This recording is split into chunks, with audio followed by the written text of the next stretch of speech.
si asnjëherë. Jemi 6 muaj para zgjedhjeve të përgjithshme, më duket e pamundur ngritja e kësaj partie për të krijuar një uragan. E dyta, më shqetëson shumë arroganca e pushtetit pas kësaj gjëje, sepse edhe me brekët e Shukriut apo ulërimën buçice të Sadriut, duket se këtu çdo gjë pas ka marrë fjalim breslënës ishte. Pas ka marrë fund, domethënë, dhe besohet tek ajo forcë politike që ka më shumë para në dorë. Sepse kjo ishte e pamundur që të ndodhte ky lloj rezultati me gjithçka tjetër. E treta, do të kemi probleme shumë të mëdha, mendoj pas kësaj, në raport mes PS-s dhe LSI-s, dy aleatëve të qeverisë, sepse dukshëm nga kjo... Sot kanë filluar deklaratat e para në mos gabojmë nga këto zgjedhje. Ishte dy deputet, ishte Pierin Dreu dhe Damian Gjiknuri që kishin lënë kuptohet që... Po shikohet dhe po radhësohet një koalicion i ri, pra mes një aleancë e re, themi, mes PS-s dhe PDI-s. Këto, do më thënë, këto janë gjëra që do të ndikojnë, kam përshtypjen, do të ndikojnë, ne po bëjmë analizë, Aulan, po që mund ndikojnë në? Mund ndikojnë në ato që do ndodhi, të themi nga shtatori, tetori, dhe deri në zgjedhjet e ardhshme. Sepse përplasjet e para do të shohim dhe kam informacione se do i shohim edhe në vijim. Përplasjet politike flas. Testin dhe deklaratën e Bashës, sepse Balla mund ta lexojë sipas dëshirës që jefit vet, duke transpozuar edhe si konflikt brenda PD-s.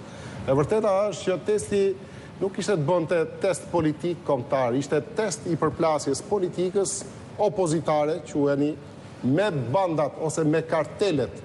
Ky ishte testi për tyr pas kartelet e banda se ju e bëni sikur aty me kallash po esnin gjithë në rrugët e Peshkopisë. Po ku ishit Luciano për ta denoncuar? Po 3 raste keni denoncuar gjithë. Me kallash, po. Me kallash. Po gjithë PD-ja shkullon me armë ka vetëm për ju. Ore keni vënë njerëz me armë ka vetëm për ju. Ska asnjë denoncim me armë. Me qenë se devijove bisedën.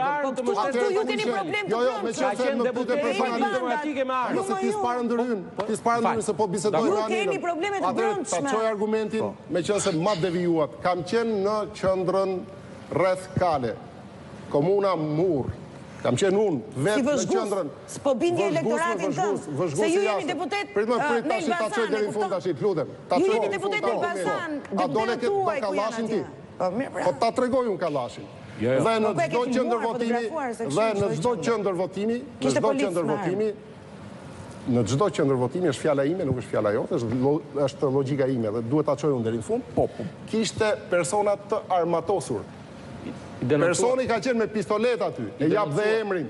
Kam tentuar të lidhem dhe me policinë, lutem shumë. A keni komisioner, a i fotografuat, po ludhem shumë tash, a do e kallashti, a do me pati. Po jo me jo, po sigurisht që duha me pa. Dhe çdo njeri i armatosur ka qenë i gatshëm në çdo qendër votimi. O lutem, a doje se ku isha unë? A doje se ku isha unë? Dhe kjo është e vërteta. Dhe kam tentuar të lidhem edhe me atë agën e famshme që kishte ndruar dhe numrin e telefonit, që personi ka qenë aty armatosur. Dhe ishte personi Ju gjitha mjetet informacionit portalit i keni pasur për ju. A keni mundësi dhe kam qenë aty në qendër. Ore fotografi, çdo celular? Po më ne jemi bë fotograf, polica, shisa, nxjerr struktura. Mos bëj atë fushatën se mos e bëj fushatën për televizionet në Tiranë, Luciano. Në lidhje me deklaratën e zotit. Po pra, po atje e putës. Testi ishte lokal, nuk ishte test politik, test i zgjedhjeve. Se kush do votonin, Dibrana ndërsa testi kryesor politik edhe një herë tjetër e përsëris me ngulm funksionimi i zgjedhjeve. I procesi zgjedhor. Që dështoi sipas jush si test? Sigurisht që fitoi karteli, ajo është